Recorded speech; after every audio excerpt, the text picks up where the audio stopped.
Dance Arts of Columbia provides fitness fun for everyone from 3 years old to adult. Dance Arts is a good environment where the friendly staff makes you feel comfortable. Dance Arts feels that dance is an art form that you can experience firsthand by learning tap, jazz, modern, musical theater, lyrical, and ballet.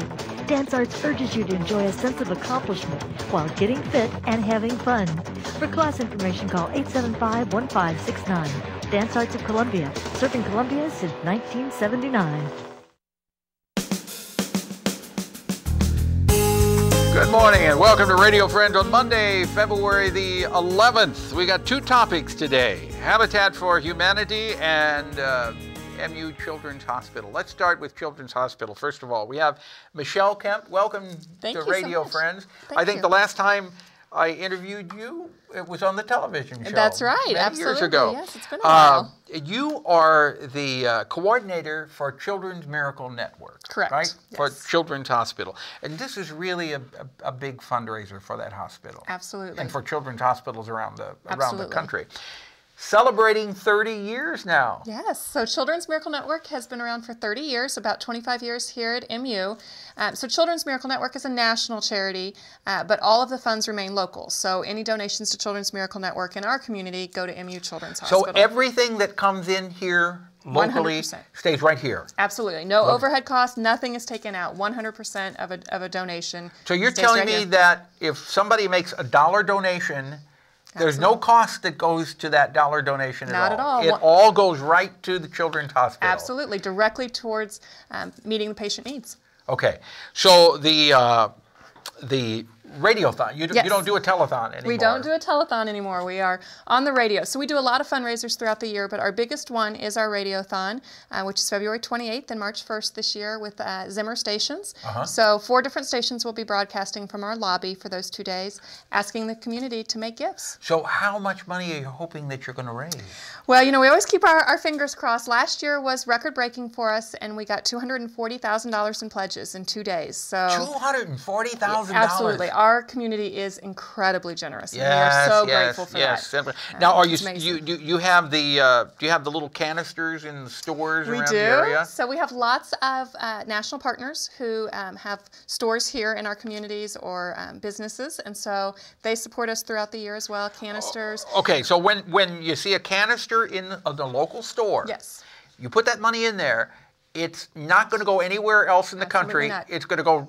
Come straight to me, and I will drop it off at Children's Hospital. Oh, it's going to come to you directly. I will go. I go to all the stores. I pick up those canisters, count the money, and we find. So how many the greatest canisters need. are out there? There are probably about 40 canisters throughout the community, and then lots of fundraisers that aren't canister based, but that people are doing. But all of that goes into the total amount of money that you raise. Absolutely. Okay. So, and those things are actually separate from Radio-thon. So we actually raise even more than that. That doesn't go into the Radio-thon? Right. So Radio-thon, in those 2 days alone, people call in and they donate $240,000. In the course of the year, our community fundraises almost $700,000 for Children's Miracle Network. I thought the No, we're busy all year.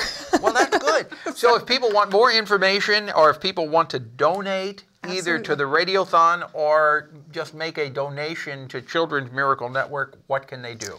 For Radio-thon, tune in to the Zimmer radio stations on February 28th and March 1st. Call in, make your pledge. We'll be fundraising for lots of specific things, so donors can know exactly what their dollars are going towards, or they're certainly welcome to go to muhealth.org and visit our website so that they can find other ways to give throughout the year. Okay, and when you see the canisters, put some money in the canisters. Absolutely, we appreciate it. I because promise Michelle's going to go around and pick up all those canisters. I am. I'm all over the place. Why don't you leave a little note in one of the canisters Please and say, do. Leave me hey, a note. Michelle, I heard you on Radio Friends, and I'm leaving this $20 donation because I heard you there. I would love that. That'd be great. Okay. All right, Michelle Kemp. Thank you. Thank you so much for coming by. Thank you. For MU Children's Hospital, and I wish you the very best with the Radio-thon and with all of your fundraising. It's going to be an exciting year, so thank you very much. Good to see you again, Michelle Kemp. Thank you.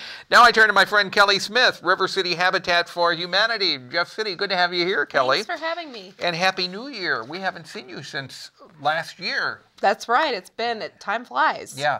You've got something that you're doing with a brush. What's it called? Well, they don't let me touch a brush, but someone is. We have a new program. We're calling it A Brush with Kindness. And what it is Habitat, of course, our housing ministry is partnering with families in need and helping them build a home. Brush with Kindness, what that is that's to address critical home repair needs for the elderly, disabled, and low-income families that already own a home.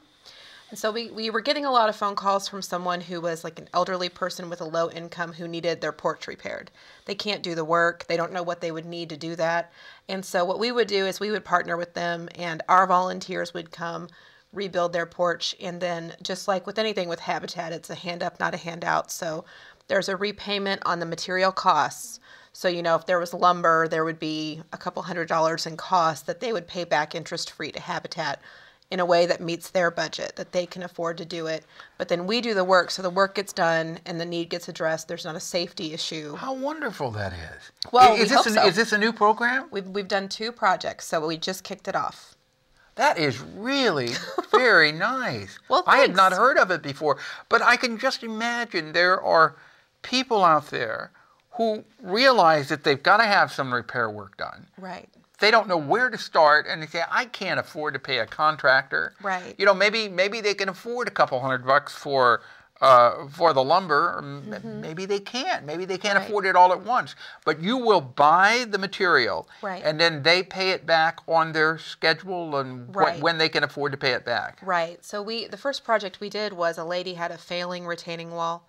So we had a group of college kids come into town, and we bought the Versalock blocks, and then we just built by hand a nicer and nice looking aesthetically retaining wall for her, and then she's paying us, I think it's $40 a month until it's paid off, and that was just the cost for the brick. Not for the labor. Because the labor was all volunteers. And so it's a good way, it improves the overall neighborhood. So you're not just doing it house by house, family by family, but you can improve the overall face of the neighborhood by helping people that can't afford to fix up the outside of their property. So we're hoping it'll fit a need that's not been filled so far. Hoping it'll fit a need. I don't think you have to worry about that. I mean, I think you're filling a need. And I just think that is just an absolutely beautiful program that you have. Thank you. If people want to volunteer to help with this, they can do it? Oh, absolutely. Or to donate. We always need donations of labor or contributions. And it's rivercityhabitat.org is the website. Or they can call the office, and that's 573-635-8439. It's in Jefferson City. So www.rivercityhabitat.org. Okay. Are you building any houses right now? We have 4 houses going. We actually sold 8 houses in 2012, which was huge for Jefferson City, so we're thrilled about that. And we have several active builds going right now, so it's very busy. Okay. All right. Kelly Smith, thank you so much for coming by. Thanks for Habitat for Humanity, and what a wonderful program you have there. Tomorrow we're going to talk about Black History Month. Our program directed by Travis McMillan of the Reynolds Journalism Institute. Audio is Pat Akers from KBIA. Our floor director is Amy Simon.